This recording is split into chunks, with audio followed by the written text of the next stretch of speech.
Shamar kamuun akkam jirtu nageenyi waaqayyo bakka jirtaniif galatti jirtanitti isiniif haa ta'u akkam jirtu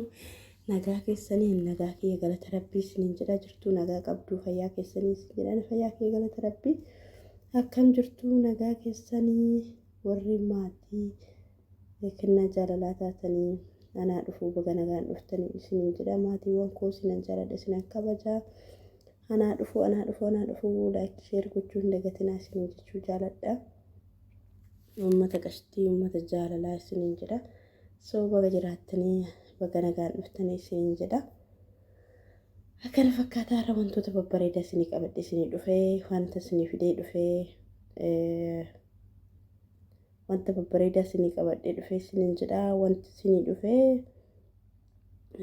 akkuma argitanii shamarran biyya arabaa babbareedduuwwan qaqqaaliiwwan keenya of qofa babbareechuu osoo hin ta'in mana keenyas babbareechuu jaalanna waan ta'eef mana akkatti bareedu kana soofaa akkatti bareedu kana silas biyya nama kan turre waanuma bareedaa godhachuudhaaf waanuma bareedaa mana bareedaa ijaarrachuudhaaf jireenya bareedaa jiraachuudhaaf waan ta'eef akkuma argitanii soofaa akkanatti bareedu kana isiniif fidee dhufee lakkoofsa yoo barbaaddan jala isinii gochuun nan danda'a isiniin jedha warri bituu barbaaddan bitadhaa isiniin jedha kana fakkaataa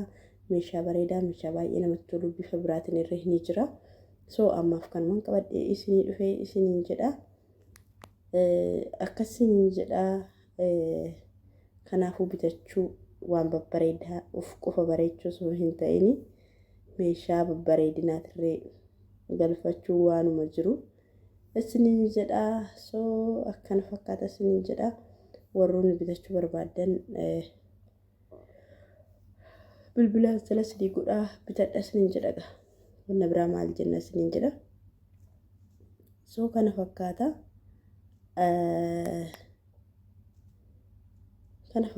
isiniin jedha meeshaa babbareedinaa mana keenya babbareeffachuu of qofa babbareeffachuu osoo hin taane manni keenyarree waan babbareedaa godhachuu barbaanna waan ta'eef keessumattuu dhugaa dubbachuuf taananii namoonni baay'een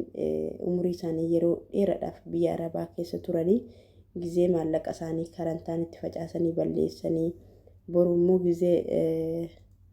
mana namaa argan yookaan hiriyoota isaanii argan qalbiin isaanii haal baay'ee isaan caba kanaaf maallaqa keessan hin balleessinaa akkan taane hin godhinaa isiniin jenna kanaaf maallaqa keessan dhiiratti hin kenninaa nama nyaachisinaa gargaara namas yoo gargaartan gargaarsi akkaataa qaba zim jettaniituma akkuma ta'e itti yoonnoon jedhina isiniin jedha soo kana isiniin jechuu barbaadatanii gargaarsi kamiyyuu likkiitti maatii keessanirree haa ta'u nama dhukkubsaterree haa ta'u eenyumaa haa ta'u wanti kamiyyuu likkii malee hin ta'u isiniin jedha kana isiniin jedha dhugaa dubbachuuf taananii wanti kamiyyuu likkii malee hin ta'u wannuma fe'aa ta'u wanti likkii darbe hin bareedu isiniin jedha soo wanta kamiyyuu ta'e likkiitti tolaa wanti kamiyyuu likkiitti bareedaa gargaarsa namaafis haa ta'u namaafis maallaqa kennuufaas ta'u kamiyyuu haa ta'u maatii keenyarree haa ta'u abbaa manaa keenyarree haa ta'u jaalallee keenyarree haa ta'u tokkoffaa immoo ijoolleen baay'een oonlaayinii irra nama bartanii maallaqa keessan hin kennina si jaalate si dhiise hin beektu kan maal ta'e maallaqa kennini taafe inna kanaaf maallaqa keessan hin kenninaadha akkuma salphaatitti tokko wannoon jedha isinuu maal nama bittu isin dhiira bittu isinuu maallaqa isin argatanii jaalalli bittaa osoo hin taane jaalalaan bitamaa malee maallaqa silas namni yeroo ammaa ni fakkeessaa dhugaa rabbi amma yoo arsi jaalate yoo arsi dubbisuu baate silikiin jalaa maal ta'e maali ta'e jedha waan taane hin jiru kanaaf waan baay'eedha isin jedha ni beekama soo garuu isin akkasitti goyoomuu hin qabnu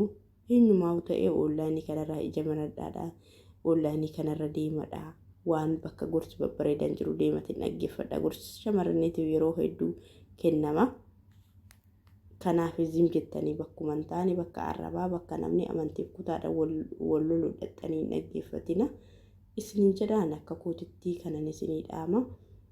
akkas fakkaata isiniin jedha gamaatiiwwan kiyyaso zim jettanii nama oonlaayinii irraan baratu tokko namni ni soba dhugaa rabbi namni sobee waan hin taane sitti fakkeessee si amansiifachuudha jedhee waan namni waan hin taane jedhe. Kanaaf sun immoo akkasitti ta'uu hin qabu. Isiniin jedha maalumaafuu ta'ee akkas ta'uu hin qabu isiniin jedha. So namni si sobee sin attaallalee sin maal akka qalliitti argattu arabni dhiiga sin boochistee barna. Akkuma namni akkuma akkana jedhetti argannaa nuti dhugaa rabbi nama gargaaraa yoo jenne maal yoo jenne akkuma salphaa tokkotti nama gargaaruun ofii keetiif garuu namaaf osoo hin ta'in gargaarsis akkaataa qaba. Namoonni baay'ee sobanii waan gargaarsaa dubbatu sobanii waan maallaqa kee akkaataa sirraa baasan barbaadu. Kanaaf maallaqa keessan akkaataa itti qabattan akkaataa maallaqa keessan itti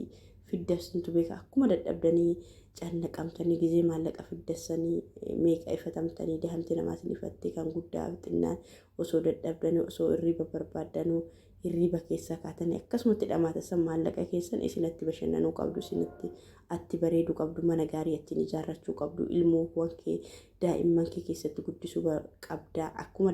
daa'ima arabaa ganama kaatee anka bakkabdee maallaqa saniif jetteeti miti. Kan akka bakka burummoo maallaqa ittiin argattu kan ammoo buru daa'ima keetiif akkasitti ittiin barsiisuu qabda malee akkanumatti shawwadamtanii haala salphaadhaan itti shawwadina isiniin jedha. Kanaaf waan babbareedaa mana keessanitti godhachuu qabdu waan babbareedaa ofii keessanii fi yeroo baay'ee waa'uma namaa waan hojjechuunis nama salachaa. So mataa keenyaaf ofii keenyaaf waan babbareedaa godhachuu qabna isiniin jedha. Waan babbareedaa godhachuu qabna ofii keenyaaf namaaf osoo hin ta'in yeroo hunda namaaf waan maal shuu namaaf nuti nuun barbaachisu waan bareedaa godhachuu waan bareedaa nyaachuun waan bareedaa uffachuu waan bareedaa irra rafuun. So nuti dadhabee fide waan ta'eef waan bareedaa irra rafuun nuuf barbaachisa isiniin jedha. Namni tokko nu hundi keenya jechuun namni yoo waan tokko nu gaafate amma nama isaanii kennu